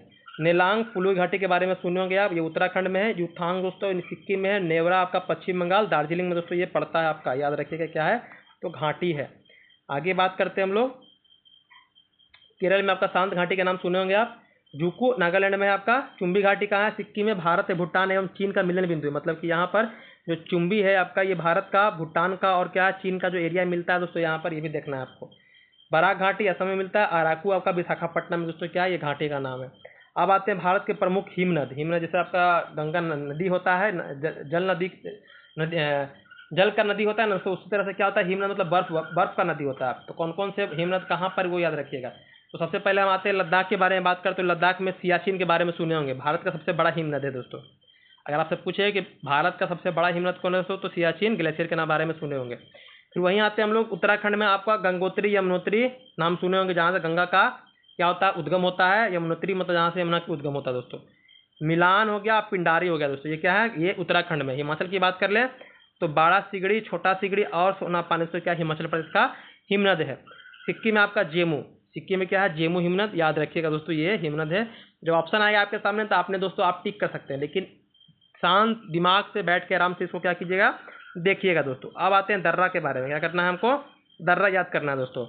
तो दर्रा आपको जहाँ लद्दाख है, जो मतलब पर्वतीय क्षेत्र है उत्तर भारत का, वहाँ देखने के लिए मिलेगा। कुछ पूर्वोत्तर भारत देखने के लिए मिलेगा दोस्तों। और फिर आपका दक्षिण में दोस्तों कुछ आपको देखने के लिए, जैसे महाराष्ट्र हो गया आपका, ये तमिलनाडु केरल वाला इलाका हुआ, वहाँ पर दर्रा देखने के लिए मिलेगा दोस्तों। आपको दर्रा इधर देखने के लिए बिहार में नहीं देख, बिहार झारखंड में दर्रा देखने के लिए दोस्तों नहीं मिलेगा, याद रखिएगा। तो काराकोरम, खारदुंगला, जोजिला और चांगला दोस्तों, ये कहाँ? लद्दाख में है। काराकोरम, खारदुंगला, जोजिला और चांगला कहाँ है? लद्दाख में है। पीर पंजाल, बनिहार, बुर्जिल दर्रा कहाँ है दोस्तों? जम्मू कश्मीर में है। सिपकिला, बाड़ालाचा, रोहतांग दर्रा, यांगची दीवान और देवसा दोस्तों, ये कहाँ है? हिमाचल प्रदेश में है। बार बार पढ़िएगा, आपको याद हो जाएगा। हमेशा बोल रहे हैं दिमाग शांत करके पेशेंस रख के दोस्तों देखना है, हड़बड़ा कर देखिएगा तो दिमाग से निकल जाएगा। सिकपिला, बाड़ालाचा, रोहतांग, यांगची और दीवान, देवसा दोस्तों क्या है? ये हिमाचल प्रदेश में। माना, नीति, लेपुलेख और मुनिंगला दोस्तों कहाँ है? आपका उत्तराखंड में। नाथुला, जिलेपला दोस्तों सिक्किम में है। बोमडिला, दीफू, सेला सुरंग के बारे में सुने होंगे, ये सेला दर्रा, यांगयाप दर्रा जहाँ से आपका ब्रह्मपुत्र नदी प्रवेश करता है, और पांगसांड दर्रा दोस्तों कहाँ है? अरुणाचल प्रदेश में है, ये भी याद रखना आपको। तीजू दोस्तों जहाँ है, कहाँ है? तूजू कहाँ है? मणिपुर में। थाल घाट, भोर घाट, ये महाराष्ट्र में पश्चिमी घाट का दर्रा है। और पाल घाट दोस्तों कहाँ है? केरल के आपके पश्चिमी घाट में ही पड़ता है। सेनकोट्टा भी दोस्तों एक दर्रा है, जो भी आपका क्या है? केरल, तमिलनाडु के हिस्से में दोस्तों पड़ता है, ये भी ध्यान देना है आपको। तो इस तरह से दोस्तों हम लोग देख चुके हैं। अब आते हैं उत्तर भारत का मैदान। तो उत्तर भारत का जो मैदान का निर्माण हुआ दोस्तों, वो नदियों द्वारा जो लाई गई जलोढ़ निक्षेप है, मतलब नदियों द्वारा जो लाई गई जलोढ़ मिट्टी है दोस्तों, उससे क्या हुआ है? निर्माण हुआ है अपने उत्तर भारत का निर्माण दोस्तों। उत्तर भारत का जो मैदान है वो देखने के लिए मिलेगा। कहाँ देखने के लिए मिलेगा आपको? तो ये दोस्तों झारखंड का इलाका है, उत्तर प्रदेश का है, आपका बिहार का है, पश्चिम बंगाल का, यहाँ पर दोस्तों आपको देखने के लिए मिलेगा। ये जलोढ़ निक्षेप का अधिकतम गहराई दोस्तों होता है इसका 1000 मीटर तक। इसका विस्तार आपको 7 लाख वर्ग किलोमीटर क्षेत्र में दोस्तों देखने के लिए मिलता है। लंबाई लगभग आपका इसका कितना है? 3200 किलोमीटर। चौड़ाई आपका है 150 से लेकर 300 किलोमीटर दोस्तों। वहीं बात करते हैं उत्तर से दक्षिण का विभाजन देखिएगा, तो भावर, तराई और जलोढ़ मैदान दोस्तों। ये भावर तराई क्या होता है इसके बारे में बात करेंगे। अत्यधिक उपजाऊ होता है क्योंकि जलोढ़ मिट्टी है दोस्तों। आपको पता है कि भारत में जलोढ़ मिट्टी क्या सबसे उपजाऊ मिट्टी होती है। और सघन जनसंख्या क्षेत्र है, जाहिर सी बात है जहाँ की मिट्टी उपजाऊ रहेगी दोस्तों वहाँ पर लोग रहेंगे ही रहेंगे ज़्यादा, क्योंकि कृषि कार्य करना दोस्तों क्या है वहाँ पर? आसान है दोस्तों, उपजाऊ मिट्टी होने के कारण। अब आते हैं हम लोग आगे बात करेंगे हम लोग। अब ये भावर क्या होता है, तराई क्या होता है उसके बारे में। तो भावर जो होता है दोस्तों, तो नदियों जब अपने द्वारा आती है बह करके, मतलब हिमालय पर्वत से निकल करके, जो भी हिमालय से निकलती है, तो अपने द्वारा दोस्तों बहुत सारे क्या होते हैं? गाद को लेकर आती है। तो जो कंकड़ पत्थर का जो पथरीला इलाका होता है ना दोस्तों, जो कंकड़ पत्थर का क्षेत्र होता है उसे क्या कहते हैं हम लोग? भावर क्षेत्र कहते हैं, याद रखिएगा। भावर क्षेत्र जब भी बोलेगा जो कंकड़ पत्थर का होता है, जब ये कंकड़ पत्थर का इलाका रहेगा तो क्या ये कृषि योग्य है? बिल्कुल नहीं। कंकड़ पत्थर में कौन की खेती करेगा? ये शिवालिक हिमालय के दक्षिणी ढाल में, जो शिवालिक हिमालय बताया था, इस तरह से हिमालय का हम लोग बंटवारा किए थे उत्तर दक्षिण, तो शिवालय के दक्षिणी भाग में दोस्तों देखने के लिए मिलेगा। तो ये दोस्तों यही आपको भावर क्षेत्र देखने के लिए मिलेगा। ये इसकी जो पट्टी है वो 8 से 10 किलोमीटर दोस्तों चौड़ी है। ये नदियों द्वारा लाए गए गुटी का निक्षेप, मतलब वही कंकड़ पत्थर द्वारा दोस्तों क्या इसका निर्माण होता है। कभी कभी नदियाँ इस क्षेत्र में विलुप्त हो जाती है। नदियाँ जब दोस्तों इस इलाके में आई कंकड़ पत्थर में, तो क्या होती है दोस्तों? विलुप्त हो जाती है। कभी देखिएगा कंकड़ पत्थर जमा करके देखिएगा और उसमें डालिएगा पानी, तो दोस्तों क्या होगा? पानी उसमें दोस्तों गायब हो जाएगा, ये ध्यान रखिएगा। हाँ, आवश्यकता पर ही डाल दिएगा पानी, तब तो दोस्तों वहाँ पर दोस्तों देखने के लिए मिलेगा, ऐसा नहीं है। अब तराई क्षेत्र क्या होता है? तराई क्षेत्र जो दलदली क्षेत्र होता है, क्या होता है दोस्तों? दलदली क्षेत्र। यहाँ से जब नदियाँ निकलती है आती है तराई क्षेत्र में, तो यहाँ दिखने लगती है दोस्तों, यहाँ गायब होती है तो यहाँ पर आने के बाद दिखने लगती है। यहाँ पर बहुत सारे घास पेड़ पौधे दोस्तों देखने के लिए मिलेंगे। अब ये क्या होता है? ये भावर का दक्षिणी क्षेत्र, जैसे ये शिवालिक हो गया, तो शिवालिक के दक्षिण में क्या है आपका? भावर। और भावर के दक्षिण में क्या मिलेगा दोस्तों? तो आपको ये तराई क्षेत्र देखने के लिए मिलेगा। जंगली एवं वन्य जीव प्राणी क्षेत्र दोस्तों यहाँ पर, क्योंकि यहाँ पर आपको घास फूस ज़्यादा उगते हैं। यहाँ पर नव एवं दलदली क्षेत्र है। भावर क्षेत्र में विलुप्त नदियाँ यहाँ प्रकट हो जाती है, और ये चौड़ाई 10 से 20 किलोमीटर दोस्तों यहाँ देखने के लिए मिलती है। और उसके बाद दोस्तों आपको देखने के लिए क्या मिलेगा? तो जलोढ़ मैदान। कहाँ? जलोढ़ मैदान। तो क्या होता है? इसको हम लोग दो भाग में बांटते हैं, बांगड़ और खादर। बांगड़ मतलब जो पुरानी जलोढ़ मिट्टी है उसको क्या बोलते हैं हम लोग? बांगड़ बोलते हैं। तो पुराने जलोढ़ मिट्टी को दोस्तों निर्मित है, बाढ़ वाले मैदान पर दूर है। जाहिर सी बात है जहाँ पर बाढ़ आएगा तो नई नई मिट्टी आएगी दोस्तों, तो वो तो कहलाएगा आपका खादर कहलाएगा। लेकिन क्या होता है, जो बाढ़ वाले इलाके उससे दूर होता है दोस्तों। उत्तरी मैदान का विशालतम भाग है। मृदा में चुनेदार निक्षेप, मतलब कंकड़ दोस्तों इसमें आपको देखने के लिए मिलेगा। खादर में नवीन जलोढ़ मिट्टी से निर्मित बनता है ये खादर। अगर आपसे पूछेगा खादर बांगड़ में क्या है, तो जो पुराना है वो बांगड़ है, जो नया है वो खादर है। कैसे याद रखना है, देखिए ब से बूढ़ा होता है, बा से बांगड़ हो गया। जो बूढ़ा आदमी क्या है दोस्तों, जो पुराना है, तो मतलब उसको बांगड़ इस तरह से याद रख सकते हैं आप। खादर मतलब बाढ़ वाले मैदान में स्थित होता है, प्रति वर्ष पूरा निर्माण होता है इसका, ये अत्यधिक उपजाऊ होता है, तो मतलब इससे अधिक उपजाऊ दोस्तों आपको ये होता है। कौन? आपका खादर। तो उम्मीद करते हैं इतनी सारी बात आपको समझ में आ गई होगी। अब उत्तर भारत के मैदानी भाग का समान विभाजन करते हैं। तो निर्माण पंजाब मैदान, गंगा का मैदान और ब्रह्मपुत्र का मैदान दोस्तों। तो ये पंजाब का मैदान का निर्माण होगा तो सिंधु नदी और इसकी जो सहायक नदियाँ उसके द्वारा, सिंधु हो गया, चिनाब हो गया, झेलम हो गया, सतलज हो गया, इससे जो निर्माण होता है वो दोस्तों पंजाब का मैदान। और गंगा का जो मैदान होगा दोस्तों, जाहिर सी बात है वो गंगा नदी के सहायक नदी से होगा, गंगा से और गंगा नदी के सहायक से। और ये जो आपका ब्रह्मपुत्र नदी है, तो ब्रह्मपुत्र नदी और इसके जो सहायक नदी है दोस्तों, इससे जो निर्माण होगा मैदान, उसी को कहेंगे हम लोग ब्रह्मपुत्र का मैदान दोस्तों। ये आपको कोई कन्फ्यूज होने वाली बात नहीं है। विस्तार बोलेगा तो आपको पंजाब में ही, पंजाब मैदान का। तो घाघरा तीस्ता नदी के मध्य में हरियाणा, दिल्ली, उत्तर प्रदेश, बिहार, झारखंड, पश्चिम बंगाल, तो आपको ये देखने के लिए मिलता है। कौन? तो गंगा का मैदान। और विशेषकर दोस्तों ये असम में कौन सा? तो ब्रह्मपुत्र का मैदान दोस्तों। तो उम्मीद करते हैं इतनी सारी बातें आपको समझ में आ गई होगी। अब हम बात करते हैं प्रायद्वीपीय पठार। प्रायद्वीपीय पठार मतलब कि दक्षिण भारत की पठार है, उसके बारे में दोस्तों लोग बात करेंगे। पहाड़ और पठार में दोस्तों मुख्य अंतर ये होता है कि जो पहाड़ का ऊपर वाला भाग होता है, ये पहाड़ का जो ऊपर वाला भाग होता है ये क्या होता है? उबड़ खाबड़ होता है। लेकिन जो पठार होता है ना दोस्तों, पठार ये क्या होता है? इसका ऊपर वाला भाग होता है सपाट होता है। क्या होता है? ये सपाट होता है। तो पठार और पहाड़ में दोस्तों मुख्य अंतर याद रखिएगा। तो हम लोग प्रायद्वीपीय पठार के बारे में दोस्तों क्या करेंगे? अध्ययन करेंगे। तो हम लोग क्या करते हैं? इसका विभाजित करते हैं। क्या करते हैं? इसको विभाजित करते हैं। तो पहले ऊपर से हम लोग पढ़ते आते हैं। तो ये आपको कहाँ देखने के लिए मिलेगा? तो उत्तर में दोस्तों दिल्ली, कटक, पूर्व में राजमहल पहाड़ी, पश्चिम में दोस्तों गिर पहाड़ी। गिर पहाड़ी मतलब गुजरात की बात कर रहा है पश्चिम में। दक्षिण में इलायची पहाड़ी दोस्तों, तमिलनाडु। पुराने क्रिस्टलीय अग्नय एवं रूपांतरित चट्टानों से दोस्तों क्या हुआ? इसका निर्माण हुआ है। किसका? तो ये प्रायद्वीपीय पठार का। वहीं बात करते हैं कि प्राचीनतम एवं स्थिर भूभाग, गोंडवाना भूमि का नाम सुने होंगे, गोंडवाना लैंड के बारे में दोस्तों। तो इससे क्या है? ये प्राचीनतम भूभाग दोस्तों इसका हिस्सा माना जाता है। कौन? तो प्रायद्वीपीय पठार।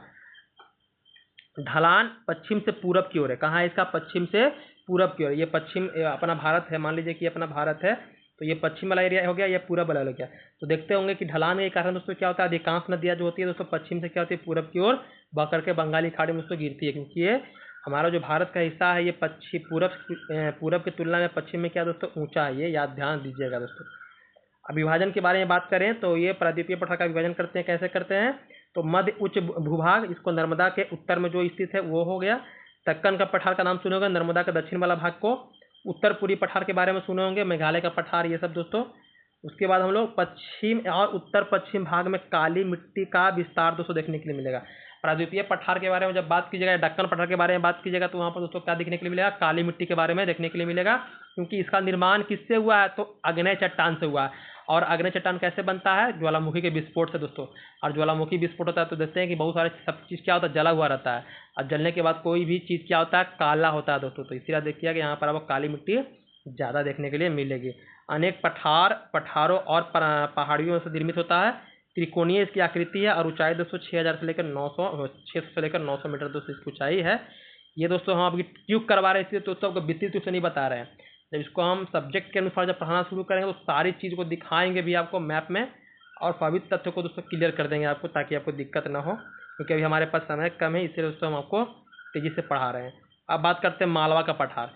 तो मालवा का पठार दोस्तों ये क्या है? ये इसका भी निर्माण दोस्तों काली मिट्टी यहाँ देखने के लिए मिलेगा। पूरब में बुंदेलखंड और पश्चिम में दोस्तों क्या है? अरावली पहाड़ी तक इसका विस्तार देखने के लिए मिलेगा आपको। लावा प्रवाह से निर्मित, लावा मतलब ज्वालामुखी विस्फोट होने के बाद जो लावा निकलता है उससे से क्या है दोस्तों? ये निर्माण हुआ है, इसीलिए यहाँ की मिट्टी क्या होती है? काली होती है। समग्र ढलान उत्तर की ओर है। समग्र ढलान मतलब कि आपको क्या देखने के लिए मिलेगा? उत्तर की ओर देखने के लिए मिलेगा। और दक्षिण में क्या आपका इसका विंध्य श्रेणी है, मतलब कि इसका विस्तार के बारे में बात करेगा तो पूरे बुंदेलखंड हो गया, पश्चिम में अरावली और दक्षिण में क्या दोस्तों? आपका विंध्य पहाड़ी, विंध्य श्रेणी दोस्तों देखने के लिए मिलता है। अब दोस्तों बात करते हैं मध्य उच्च भूभाग के बारे में। जो मध्य भाग है हम लोग उसके बारे में थोड़ा सा देख लेते हैं, ये क्या कहता है। तो जो मध्य वाला भाग हमारा है, जो मध्य उच्च भूभाग है, वो क्या है? नर्मदा नदी के उत्तर में है। जो नर्मदा नदी है दोस्तों वो उसके उत्तर वाले भाग को दोस्तों कहते हैं। ये दक्कन पठार के उत्तरी सीमा है। अवशिष्ट पर्वतों के उत्कृष्ट उदाहरण है, मतलब कि जो पुरानी पर्वत है दोस्तों उसका क्या है दोस्तों? ये बहुत ही बड़ा अच्छा उदाहरण देखने के लिए माना जाता है। ऊंचाई इसका 700 से लेकर के 1000 मीटर है। और ढलान बोलेगा तो पश्चिम से पूरब, इसका ढलान क्या है? पश्चिम से पूरब, इसीलिए यहाँ पर अधिकांश जो नदियाँ देखने के लिए मिलेगा वो पूर्व दिशा में बहती है। पश्चिम में चौड़ा और अब पूरब में क्या है दोस्तों संकीर्ण। पश्चिम में आपको अधिक चौड़ा दिखेगा, पूरब में दोस्तों क्या है कम चौड़ा आपको देखने के लिए मिलता है। अधिकांश विस्तार लावा पठार क्षेत्र में है। पूर्व में बुंदेलखंड और बघेलखंड दोस्तों देखने के लिए मिलेगा। अब पूर्वी विस्तार राजमहल की पहाड़ी एवं छोटा नागपुर तक दोस्तों है। आप पठार के बारे में सुने हो तो बस 2-3 पठार के नाम सुने होंगे। छोटा नागपुर का पठार झारखंड में सुने होंगे और दक्कन के पठार के बारे में सुने होंगे। देखिए पठार बहुत सारे हैं, ऐसा नहीं है। पश्चिम सीमा अरावली पर्वत, जो अरावली पर्वत दोस्तों क्या है सबसे पुरानी पर्वत श्रेणी दोस्तों माना जाता है। दक्षिण सीमा दोस्तों क्या है सतपुड़ा पर्वत श्रेणी, और उत्तरी जो सीमा है वो विंध्य पर्वत श्रेणी दोस्तों क्या है इसका विस्तार है। ये याद रखना, बस एक नज़र देख लीजिएगा ताकि एग्जाम में अगर कभी कोई प्रश्न आ जाए तो उससे आपको कम से कम रहे कि हाँ ये हम चीज़ को पढ़े हैं। अब ये बुंदेलखंड का पठार, अब बघेलखंड का पठार क्या उसके बारे में लोग बात करते हैं। तो पहले बात करेंगे क्या बुंदेलखंड के पठार के बारे में। तो ये दोस्तों उत्तर प्रदेश एवं मध्य प्रदेश में दोस्तों क्या है इसका विस्तार देखने के लिए मिलेगा। ये अर्ध शुष्क जलवायु वाले इलाके में दोस्तों है ये, और लहरदार क्षेत्र है और कृषि योग्य नहीं है, मतलब इसको हम यहाँ पर खेती नहीं कर सकते। तो जाहिर सी बात है पठारी इलाका में खेती वो कम ही देखने के लिए मिलता है। सघन अपर्दित क्षेत्र है दोस्तों, यहाँ पर ग्रेनाइट और नीच से निर्मित है, मतलब इसका जो निर्माण हुआ है बुंदेलखंड का, ये दोस्तों कहाँ से कैसे हुआ है तो ग्रेनाइट चट्टान और नीच चट्टान का नाम सुने होंगे दोस्तों, इससे क्या है ये निर्मित हुआ है। आगे बात करते हैं बघेलखंड का। तो बघेलखंड पठार जो है आपका ये क्या है तो ये कहाँ देखने के लिए मिलेगा तो ये उत्तर प्रदेश का झांसी इलाका और मध्य प्रदेश के इलाके में दोस्तों आपको ये देखने के लिए मिलता है। ये दोस्तों ये उत्तर में सोन नदी और मैकाल श्रेणी के उत्तर में दोस्तों ये देखने के लिए मिलेगा।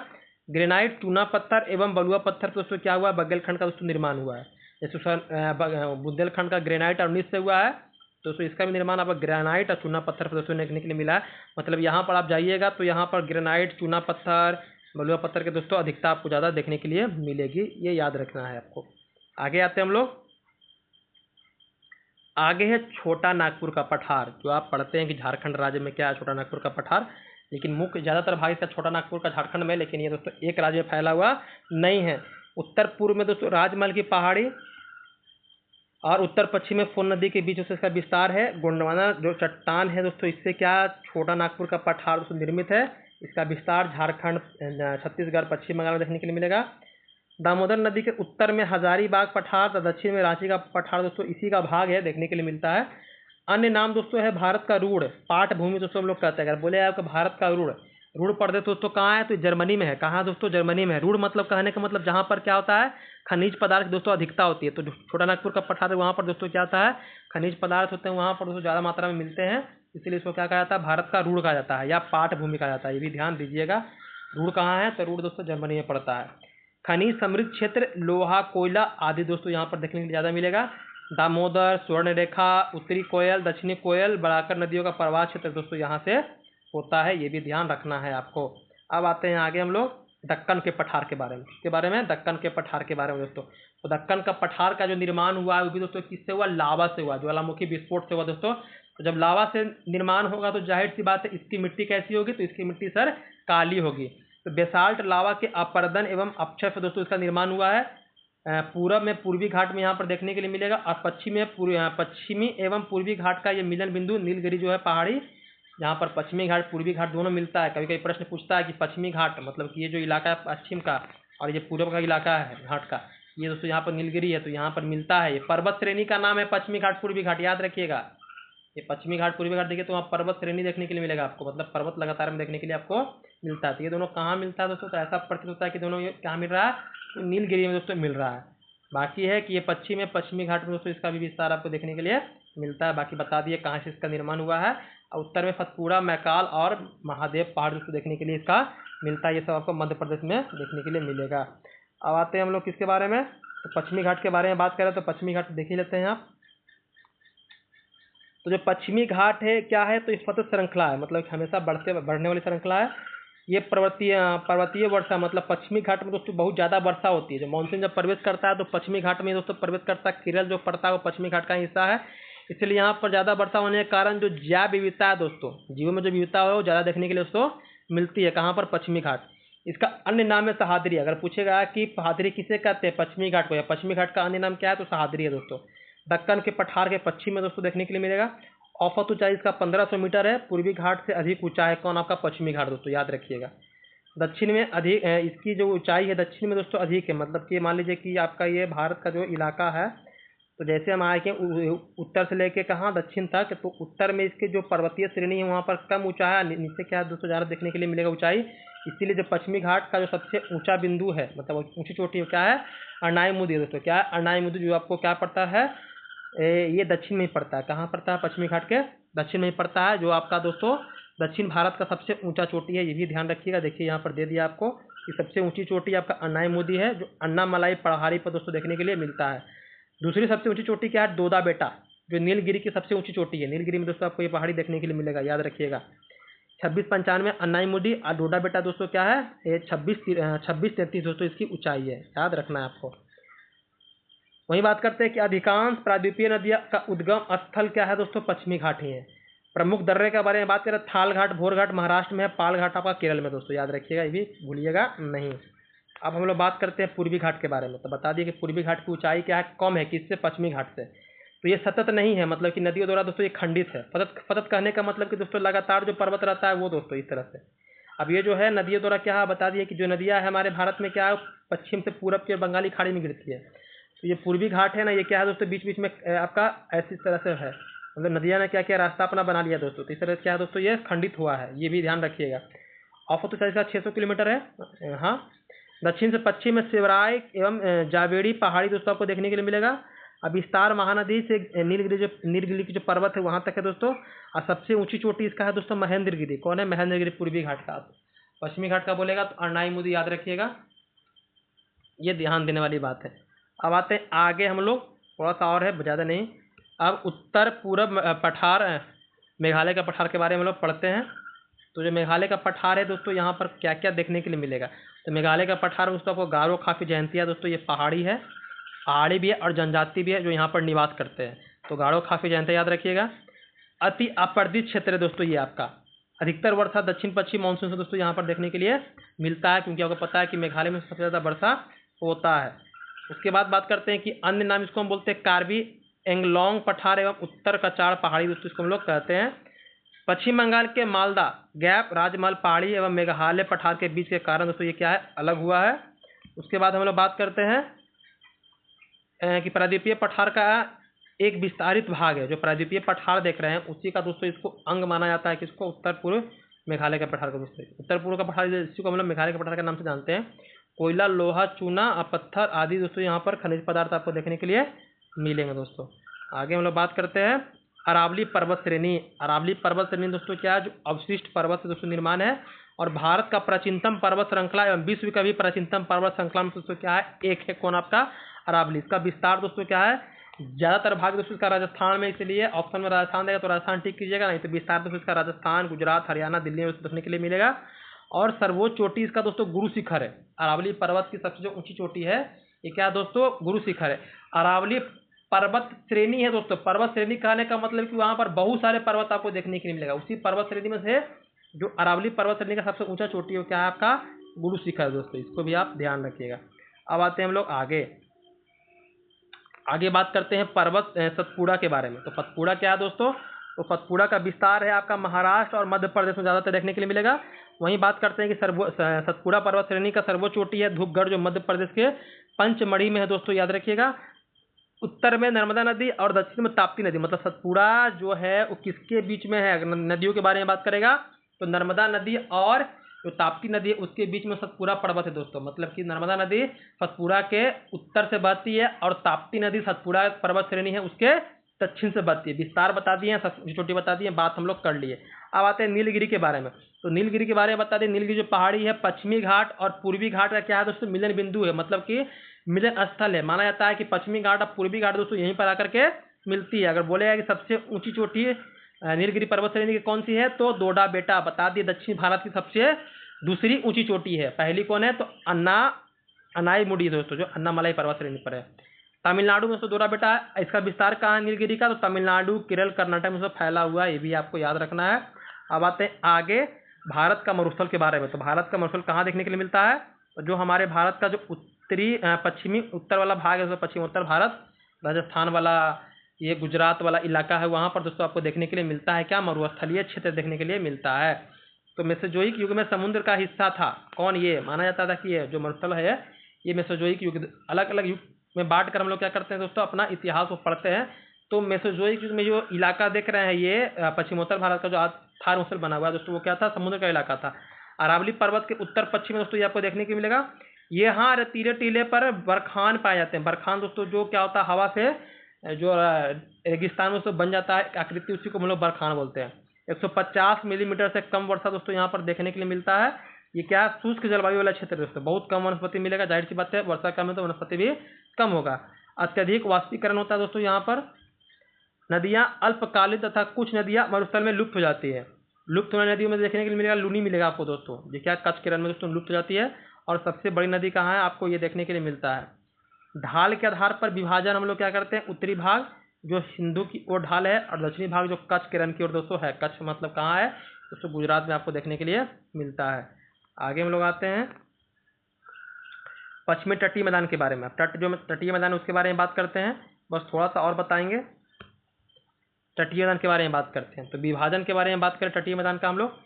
तटीय मैदान मतलब जो तट बताए थे 9 राज्य के बारे में, उसके बारे में। जैसे ये जो आपका तट है, ये वाला इलाका जो देख रहे हैं, ये मान लीजिए कि ये आपका भारत हो गया। ये वाला जो आपका गुजरात से शुरू होकर कहाँ खत्म होता है, ये आपका महाराष्ट्र में। तो ये क्या है? आपका तटीय इलाका है, 9 राज्य, उसके बारे में हम लोग बात करेंगे।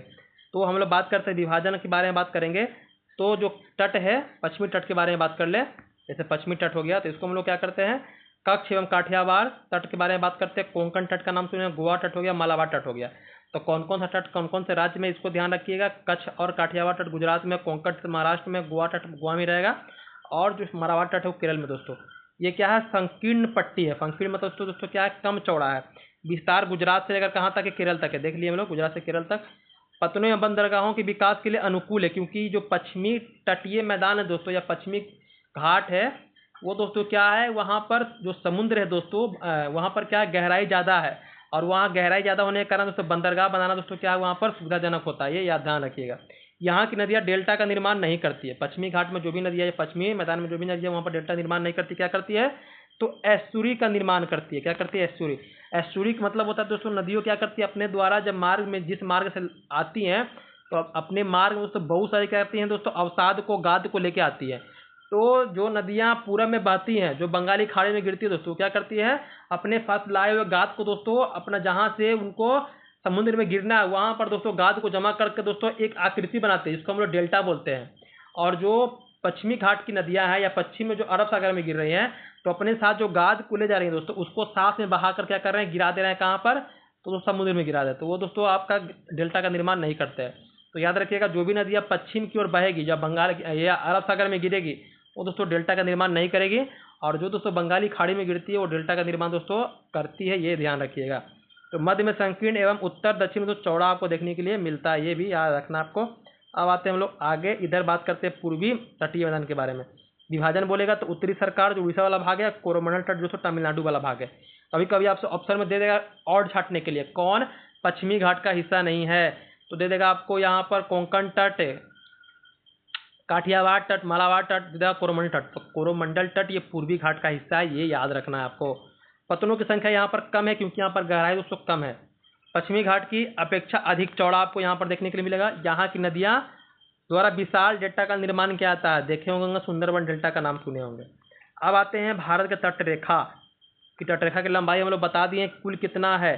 तो विभाजन इसका है पश्चिमी तट और पूर्वी तट के बारे में हम लोग बात किए हैं अभी। तट की कुल लंबाई 7516.6 किलोमीटर, इसको लेकर के तो अंडमान निकोबार और लक्षद्वीप को लेकर के। मुख्य भूमि यही बता रहे थे आपको, यहाँ पर दिया 5200 यहाँ, लेकिन आपको क्या रखना है 6100 किलोमीटर दोस्तों, 6100 किलोमीटर आपको याद रखना है। तट से लगे 9 राज्य हैं, गुजरात, महाराष्ट्र, गोवा, कर्नाटक, केरल, तमिलनाडु, आंध्र प्रदेश, उड़ीसा और पश्चिम बंगाल। कभी कभी आपको ऑप्शन में देते हैं और छाटने के लिए, या दे देंगे आपको कितने राज्य हैं। सबसे छोटी तटरेखा दोस्तों पुडुचेरी की है। जो राज्य में बात करें तो गोवा, ये पुडुचेरी भी दोस्तों तटीय ही मतलब प्रांत में आता है क्योंकि यूटी है, याद रखिएगा। और राज्य में गोवा है। तट से लगे केंद्र शासित प्रदेश में सबसे बड़ा बोलेगा और सबसे छोटा बोला तो क्या बोल रहा है, दादर नागर हवेली तथा दमन दीव, लक्षद्वीप, ये आपका पुडुचेरी, अंडमान निकोबार दोस्तों, ये क्या है आपके छोटे छोटे क्या है तटीय दोस्तों यूटी हैं। लेकिन जो मुख्य बोलेंगे वो क्या है आपका अंडमान निकोबार और दोस्तों क्या है आपका ये लक्षद्वीप दोस्तों। लेकिन आपका जो दादर नागर हवेली है अभी दोस्तों गुजरात में दोस्तों देखने के लिए, गुजरात महाराष्ट्र का इलाका है, वहाँ पर देखने के लिए आपको मिलता है, जो तटीय प्रांत दोस्तों है हमारे भारत का। अब बात करते हैं द्वीप समूह। द्वीप मतलब होता है दोस्तों जो चारों तरफ क्या हो, जल से घिरा हो, जो स्थल का वह भूमि जो चारों तरफ जल से घिरा हो, उसको क्या बोलेंगे, द्वीप बोलेंगे, याद रखिएगा। तो द्वीप समूह दोस्तों हमारे भारत में दो हैं, दो द्वीप के बारे में पढ़ना हमको। बंगाली खाड़ी में दो है, क्या है, अंडमान निकोबार, और अरब सागर में क्या है दोस्तों, लक्षद्वीप। आपका जो भारत का जब नक्शा देखते हैं, इधर आपका बंगाली खाड़ी है, इधर आपका अरब सागर है, तो अरब सागर में आपका लक्षद्वीप है, और बंगाली खाड़ी में क्या आपका अंडमान निकोबार है। इसी के बारे में दोस्तों हमको पढ़ना है। तो आज हम लोग क्या करेंगे, आज हम लोग पढ़ेंगे सिर्फ इसके बारे में, लक्षद्वीप के बारे में, क्योंकि क्लास दोस्तों लंबा हो गया। बाकी हम लोग आगे क्लास में पढ़ेंगे अंडमान निकोबार का दोस्तों। तो चलिए जल्दी से हम लक्षद्वीप के बारे में पढ़ लेते हैं कि लक्षद्वीप के बारे में क्या क्या है। तो लक्षद्वीप बता दिए कि एक द्वीप समूह है।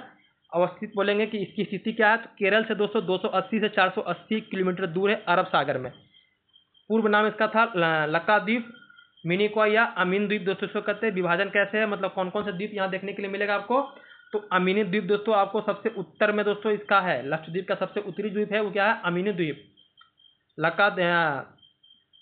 लक्काद्वीप और मिनिकॉय द्वीप है दोस्तों क्या है, सबसे दक्षिण में। मतलब कि आपको जो मुख्य लक्षद्वीप में मुख्य जो वहाँ पर देखने के लिए मिलेगा क्षेत्र, मतलब ये सभी क्या है वहाँ का द्वीप ही है।